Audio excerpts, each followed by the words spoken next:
Ram Ram Ram Krishna Krishna Krishna Hare Hare Hare Ram Ram Ram Hare Hare Hare Krishna Krishna Krishna Hare Krishna Krishna Hare Hare Ram Ram Ram Hare Hare Krishna. I hope I am loud and clear to everyone. प्रभु ji confirm please. आप सभी भक्तों का एक बार फिर से हार्दिक स्वागत करते हैं इस प्रति सप्ताह होने वाले चर्चा सत्र में, जिसमें हम लोग चर्चा कर रहे हैं श्रीमद् भगवत गीता यथारूप के ऊपर के तृतीय अध्याय, और इसका भी कंक्लूजन की तरफ हम लोग बढ़ रहे हैं। लास्ट के अंतिम 3 श्लोक बचे हैं, उसको हम लोग कोशिश करेंगे आज उनको कंक्लूड करने का प्रयास होगा। तो आइए, let us directly plunge into the subject matter. और हम लोग चर्चा कर रहे हैं कि किस प्रकार से इंद्रियों को वश में करना चाहिए, क्योंकि निष्काम कर्मयोग और भक्ति परक कर्मों को करने के लिए इंद्रियों को वश में करना जरूरी है, क्योंकि इंद्रियां मन के अधीन होकर कार्य करती हैं, और अगर मन हमारा इधर उधर भटकता है तो इंद्रियां उन्हीं के अनुरूप कार्य करें। तो हमें ये केन प्रकारेण मन को भगवान की भक्ति रूपी कर्मों में लगाना पड़ेगा, तो इंद्रियां स्वतः ही कंट्रोल हो जाए। और ये हम लोग उपदेशामृत नामक ग्रंथ जो पढ़ रहे हैं संध्या काल में, उसमें भी हम लोग देख रहे हैं, और किस तरह दोनों का समन्वय, एक दूसरे के साथ समन्वय, तो ये भी हम लोग देख सकते हैं।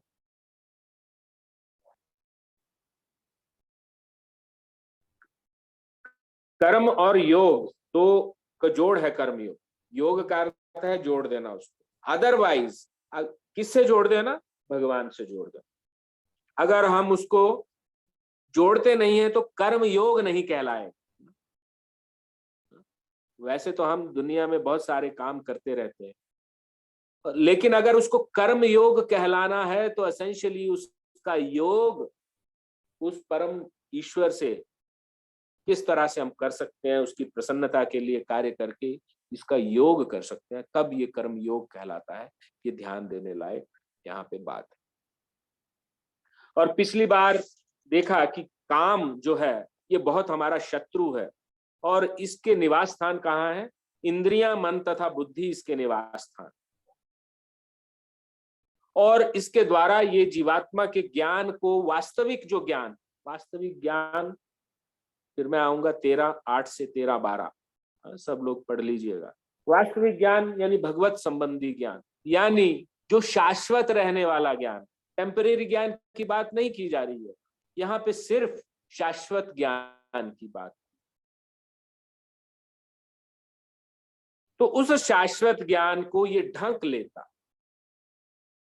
और इस प्रकार जो जीवात्मा मोहित हो जाता है और अपनी इंद्रिय तृप्ति के लिए कार्य करते बैठते।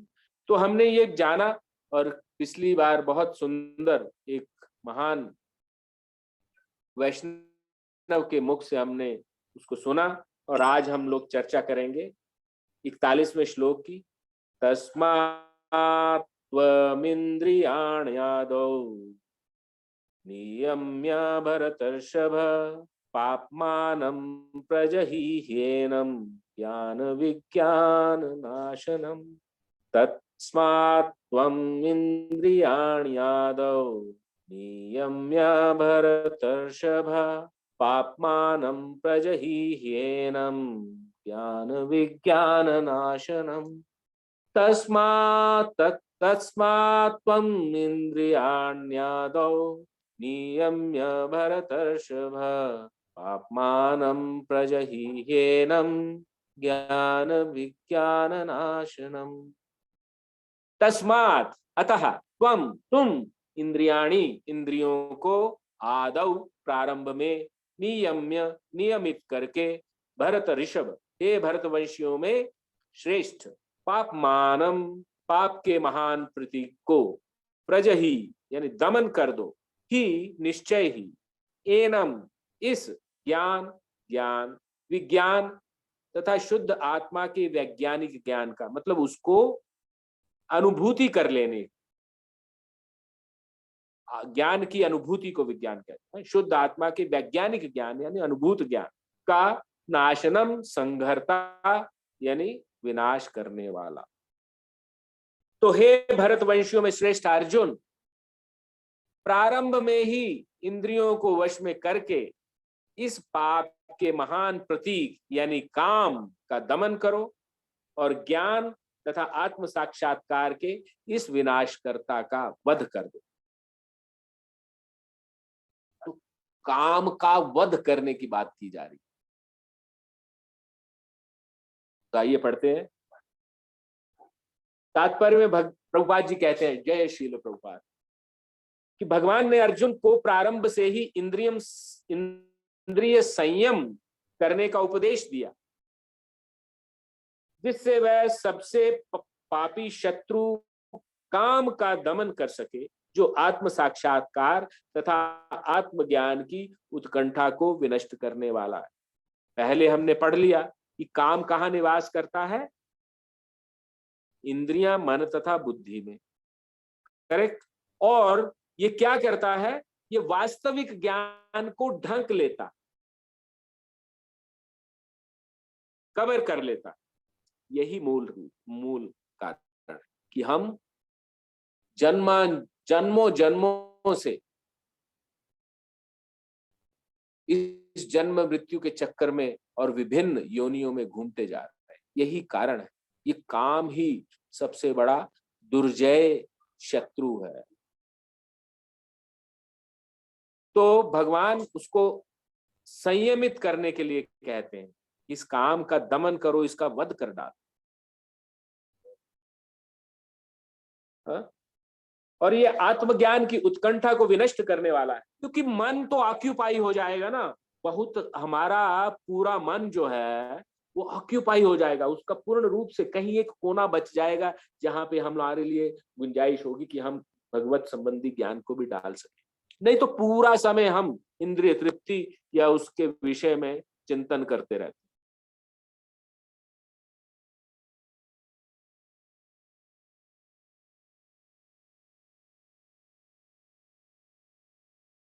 ज्ञान का अर्थ है आत्म तथा अनात्म के भेद का बोध। फिर ज्ञान को वास्तविक जो व्याख्या है भगवद गीता 13:8 से 13:12 में की गई है। और ज्ञान का अर्थ यही है कि आत्म तथा अनात्म के भेद का बोध। और अर्थात इसका मतलब क्या हुआ कि यह ज्ञान की आत्मा शरीर नहीं। देखिए, इस बात को बार बार दोहराया जा, और किसी बात की बार बार स्ट्रेस तभी दिया जाता है कि वो ही मेन मूल है हमारी सारी प्रॉब्लम्स का।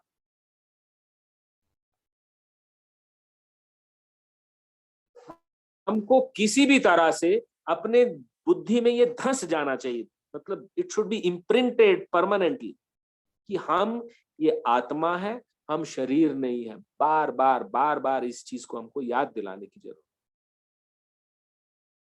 ताकि हम शरीर के स्तर पर कार्य करें ही नहीं, हम आत्मा के स्तर में कार्य करें, आत्मा में स्थित हो जाए और उसी को विचार करके कार्य करें। तो विज्ञान से आत्मा की स्वाभाविक स्थिति तथा परमात्मा के उसके संबंध का विशिष्ट ज्ञान सूचित होता है। और श्रीमद् भागवत में 2:9-31 में इसकी विवेचना इस प्रकार हुई है। ज्ञानम परम गुह्यम में यद विज्ञान समन्वितम सरहस्यम तदंगम च गृहाण गदितम मया। आत्मा तथा परमात्मा का ज्ञान अत्यंत गुह्य एवं रहस्यमय। देखिए, हम तो पढ़ रहे हैं, तो फिर रहस्य कहाँ रहा? रहस्य ये है कि हमारे को मालूम है कि हम ये आत्मा है, शरीर नहीं है, परंतु फिर भी उसके ऊपर आचरण नहीं कर पाते, मालूम होते सोते।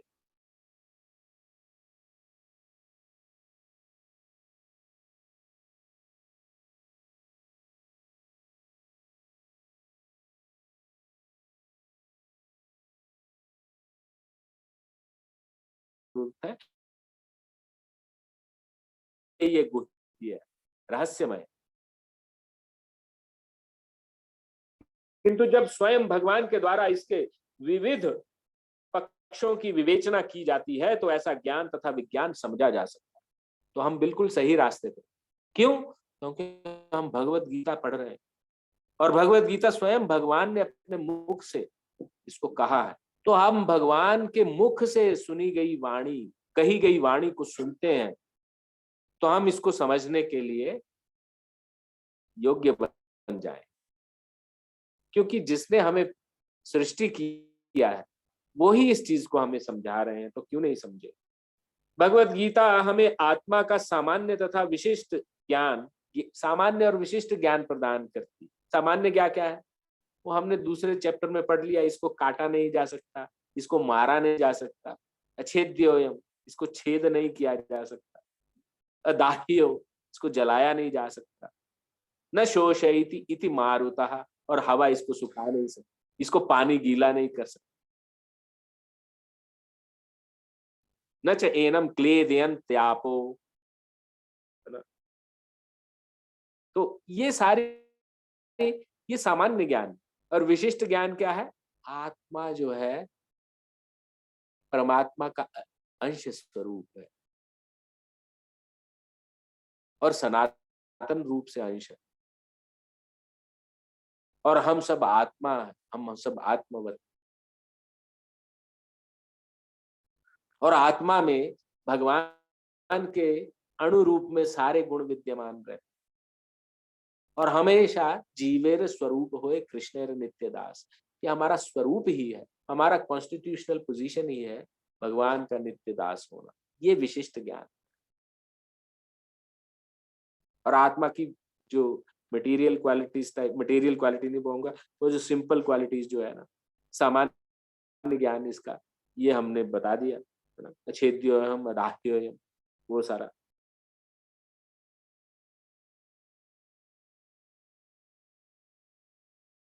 और सामान्य और विशिष्ट ज्ञान हमें मालूम हो गया तो जीव भगवान के भिन्न अंश हैं, अतः वे भगवान की सेवा के लिए हैं, ये विशिष्ट ज्ञान हो गया। और ये चेतना, ऐसी चेतना हमारी, ऐसी मति सब काल रहे तो समझो कल्याण। ऐसी मति सब काल रहना चाहिए, तभी हमारा कल्याण हो सकता है।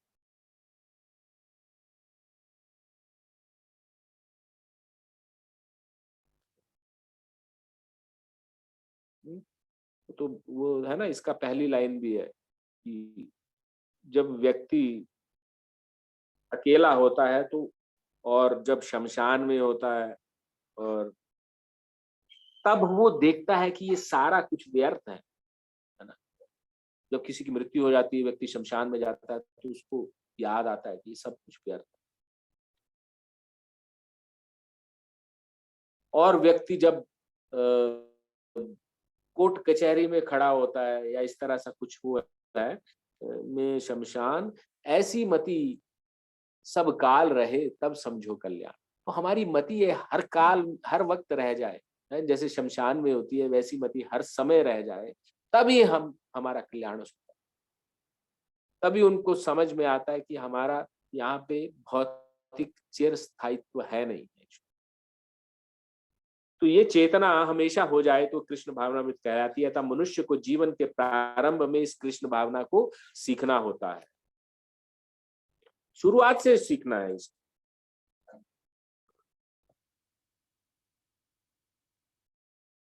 जिससे वह पूर्णतः कृष्ण भावना भावित होकर उसके अनुसार कर्म कर सके। तो ये हमारी, चलो देर आए दुरुस्त आए, देर से हम सीख रहे हैं लेकिन सही रास्ते पर चल रहे हैं। काम ईश्वर प्रेम का विकृत प्रतिबिंब है, और वरन ये जो गोलोक वृंदावन का प्रतिबिंब, ये भौतिक जगत है, जो भगवान का आध्यात्मिक धाम है उसका विकृत प्रतिबिंब है। वहां समय का कोई प्रभाव नहीं है, यहाँ पे समय का प्रभाव है। वहां कोई द्वंद्व नहीं है, यहाँ पे द्वंद्व है ना। है तो ये भी रहने का स्थान, वो भी रहने का स्थान है, लेकिन ये विकृत है, मतलब सारी चीजें विकृत है। वहां पे द्वंद्व नहीं है, यहाँ द्वंद्व है। वहां पे समय का प्रभाव नहीं है, यहाँ पे समय का प्रभाव है। वहां पे पूर्ण रूप से सुख है, यहाँ पे पग पग में दुख है। पदम पदम अपि विपदाम तेष, पदम पदम विपदाम, एक स्टेप आगे जाएंगे तो क्या विपदा आ जाएगी कुछ मालूम नहीं। दुखालयम अशाश्वतम है, वो सुखालयम शाश्वतम है, सुख का धाम है और शाश्वत है, ये दुखालयम अशाश्वतम। तो इसीलिए इसको क्या कहा गया है, विकृत प्रतिबिंब, और प्रत्येक जीव के लिए स्वाभाविक है। और ये काम हमें स्वाभाविक है क्योंकि ये जगह ही ऐसी है, क्योंकि हमारा जो मेल हो गया है आत्मा यानी विशुद्ध और शाश्वत का मेल जो हो गया है इस जड़ शरीर में आ गई है, ये जो कि अशाश्वत है। अब इस मेल ने इस ये जो बेमेल स्थिति पैदा हो गई है, इसकी वजह से आत्मा का जो वास्तविक ज्ञान आच्छादित हो चुका है और हम प्रेम को छोड़ करके प्रेम का विकृत प्रतिबिंब जो काम है उसके अधीन हो गए। ये खाली बोलने में ही मतलब कि अच्छे अच्छे वाक्य है ऐसा बात नहीं है, ये वास्तव में बात है। इसको थोड़ा सा महीनता से सोचेंगे, थोड़ा सूक्ष्म रूप से सोचेंगे तो आपको बिल्कुल समझ में आ जाएगी। तो किंतु यदि किसी को प्रारंभ से ही कृष्ण भावनामृत की शिक्षा दी जाए तो प्राकृतिक ईश्वर प्रेम काम के रूप में विकृत नहीं हो सकता है ना, शुरू से कौमारे आचरित प्रज्ञा। प्रहलाद महाराज कहते हैं कि कौमारे मतलब कौमारम आचरित प्रज्ञा, मतलब बाल्यावस्था से ही इस चीज की हमें धीरे धीरे इसका ज्ञान देना चाहिए। ये हमारी रिस्पॉन्सिबिलिटी है as a parents, as a guru, as ए राजा, या फिर हम अपने किसी संबंधी। हमने कल भी इसकी चर्चा की थी, गुरु न सस्यात, जननी न सस्यात,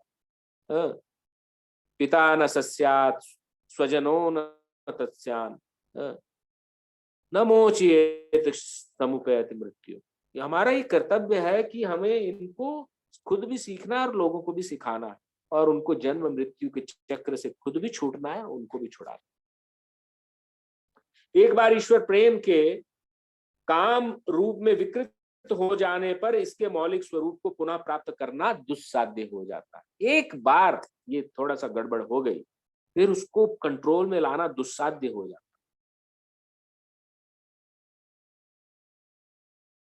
है ना। गाड़ी चलाते हैं हम, बहुत ही सिंपल एग्जांपल दे रहा हूँ, गाड़ी चलाते हैं ना, थोड़ा सा भी ध्यान हटा है ना, क्या बोलते हैं, सावधानी हटी और दुर्घटना।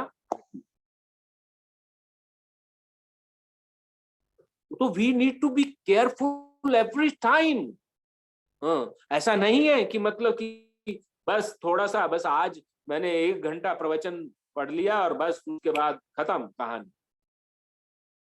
We have to be careful every time, like we drive the vehicle, you know. So we have to be rapt attentive what we are doing. उसके बारे में हमें हर वक्त अपने को रिमाइंड कराते रहना। फिर भी कृष्ण भावनामृत इतना शक्तिशाली है कि विलंब से प्रारंभ करने वाला व्यक्ति भी विधि विधानों का पालन करके ईश्वर प्रेमी बन जाता है। So we have a hope. हमने देर से शुरू किया, कोई बात नहीं, लेट अस उसका प्रोसेस फॉलो करें, विधि विधानों का, यम नियमों का पालन करें, 4 नियमों का पालन करें, no meat eating, no intoxication, no illicit sex and no gambling. 4 नियम और 16 माला का जप करें, वेरी सिंपल। सुबह 4 बजे उठ करके घंटे भर में निपटा दें, मॉर्निंग वॉक के लिए जाते हैं उसी में निपटा दें, क्या प्रॉब्लम।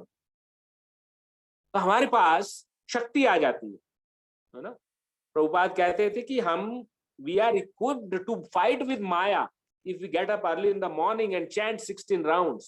16 माला के जब शुरुआत मॉर्निंग में करें तो माया से लड़ने की हमारे पास शक्ति आ जाती है। I used to play video game, तो उसमें गन चार्ज करते हैं ना, पहले गोलियां खत्म होगी फिर चार्ज करते हैं, फिर लड़ाई शुरू हो जाती है। व्हाइल आई वाज यंग, जब नई नई वीडियो गेम आती थी तो ऐसा हम लोग खेलते। तो वैसा ही है, सुबह सुबह ही अपनी पूरा रिचार्ज कर लो और माया से लड़ते जाओ, फिर अगले दिन फिर रिचार्ज करो, माया से लड़ते जाओ, बस यही बात।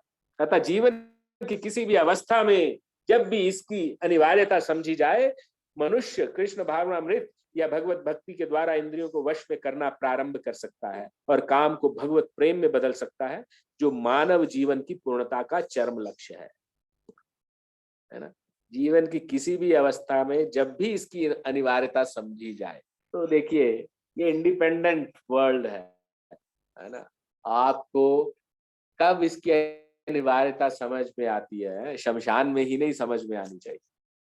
इसको हर काम में कैसे हम लोग समझें, ये प्रयास करने की जरूरत। भगवान कह रहे हैं, है ना, भगवान कह रहे हैं ना, तस्मात् तस्मात् त्वम इंद्रियाणि आदौ नियम्य, तस्मात् इसलिए, तुम इंद्रियाणि आदौ, इंद्रियाणि इंद्रियों को, आदौ शुरू में ही, नियम्य नियमित कर लो, हे भरतर्षभ भरतवर्षियों में श्रेष्ठ, पापमानम प्रजहि ह्येनम, और इस पाप के महान प्रतीक क्या है, वो छुपा हुआ काम, प्रजहि मतलब उसका हनन कर डालो,